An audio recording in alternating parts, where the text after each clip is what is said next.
Hello and welcome to the third episode of Comic Fridays. We're a little delayed this week due to technical difficulties, but we're here now, so let's get straight to it. This week we'll be discussing the right character for your intended story, all the important comic news from the week, and bringing you 3 more comic reviews. First of all, let's discuss the issue of characters in comics. When planning a story, it's important to make sure that your protagonists and antagonists fit the story you want to tell. There are plenty of examples, especially on the web now and back in the silver age of print comics, where an interesting story has been ruined by the wrong sort of character being used for it. Conversely, dropping the wrong kind of story on an existing character ends up with readers asking, what the hell is going on here? Again, we need only look at the silver age and some modern web comics for examples. So how do you fit the character to the story? Well, it's pretty simple. Your character represents the feel of the work, just as much as the storyline around him or her. Planting the Dark Knight version of Batman into a story is a great idea if you want a gritty, angst-ridden feel. But if the story in question is Hello Kitty Goes to the Park, your readers will be asking what kind of drugs you're taking. Unless, of course, the whole idea is to not play the story straight. Comedy often works because the wrong person is in the wrong place at the wrong time, and there is no worse place for Batman to be than a tea party full of overly saccharine cartoon cats. But what if you already have a story idea and no characters? Then the issue is very similar. A high-japes comedy story will work best if the central characters are funny, or one is funny and the other plays the story straight. Dropping Die Hard's John McClane into the middle of Bill and Ted's Excellent Adventure would be silly. Dropping him into the middle of a Jason Bourne movie would seem fine, however. He's a standard action movie hero, so his personality and other characteristics fit the setting.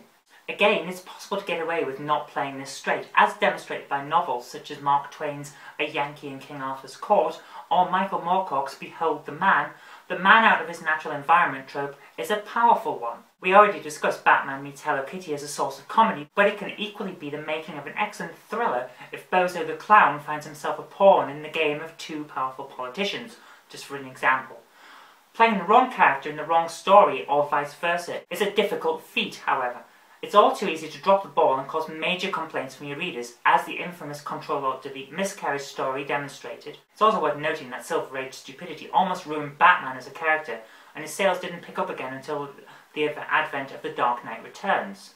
In the news this week, Manchester Comics Collective founder Adam Cadwell has launched the British Comic Awards. This is a new award that appears to be heavily tied to the Thought Bubble convention and looks to be a modern rival for the Eagle Awards. It's open to all British comic creating teams who publish through British publishers, and given the pedigree of the committee behind the project, I'm going to say these are awards to watch. Visit BritishComicAwards.com for more details. The Webcomics Company podcast has returned for a 2nd season, with episode 1 appearing on the site this morning. This week the group, which includes yours truly, discussed whether the webcomics business model is the best choice for your comic, while next week we're discussing whether you really need to go to an art or comics college in order to make it big in the comics world. You can download the podcast and join in next week's discussion at webcomics.co. Over at IO9, there's a very interesting piece on whether the San Diego Comic Con is worth going to for webcomics and independent press people.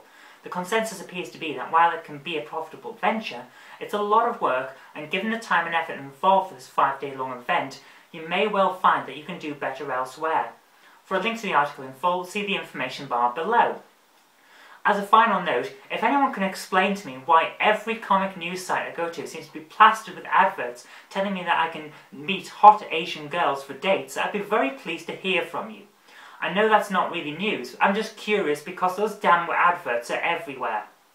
Moving on to comic reviews, issue 1790 of 2000 AD is released this coming Wednesday and sees a change of pace for Judge Dredd.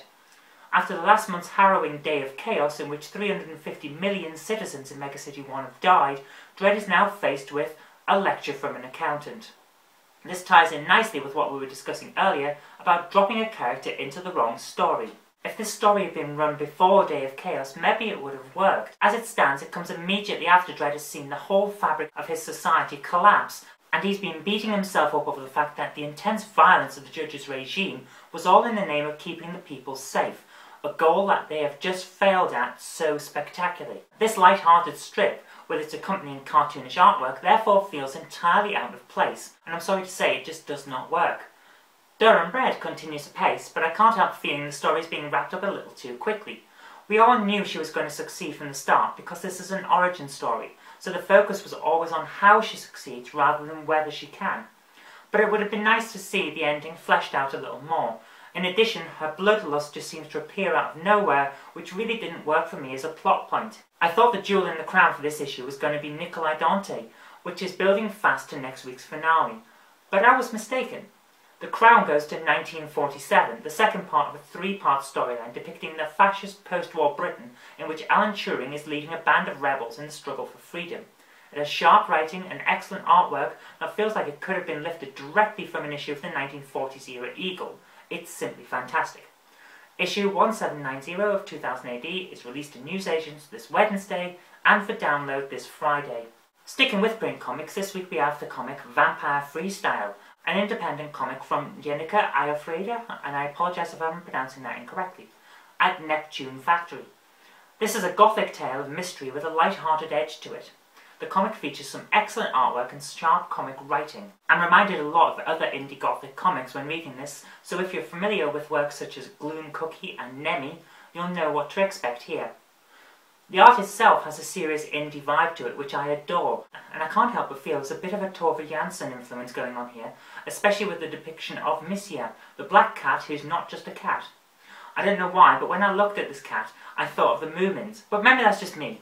It looks fantastic either way.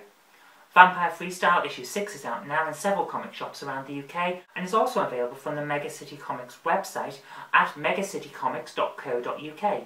For more information on the comic itself, visit neptunefactory.com. Moving on to the web, we have It's Just Josh by Josh Clark, a fictional biopic featuring a man living a lonely life in the middle of what appears to be a major apocalyptic event, although he introduces it to us in a wonderfully deadpan manner. Suffice to say, this is a comedy, and a great one at that. The artwork is an interesting mix of digital cartoon style, like you will find in many modern animated shows, and digitally edited photographs. Sometimes this can jar a little, as with the introduction of a malformed United Kingdom, but mostly it works surprisingly well. The characters are well drawn, and although the artist has gone down the 2000s cartoon route in terms of style, he hasn't done what a lot of these cartoons do and shirked on his drawing responsibilities, so there's no repeating of the same poses again and again. Overall, this is a nice story that flows well and is accompanied by wonderfully appropriate art. Although the URL is currently directing to a Facebook page which can make some of the text difficult to read, the story itself is very enjoyable.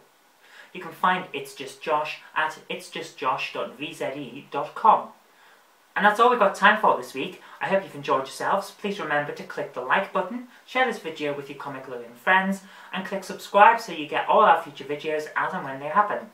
Until next time, I've been Kirk-Robinson, you've been watching Comic Fridays, and I'll see you later.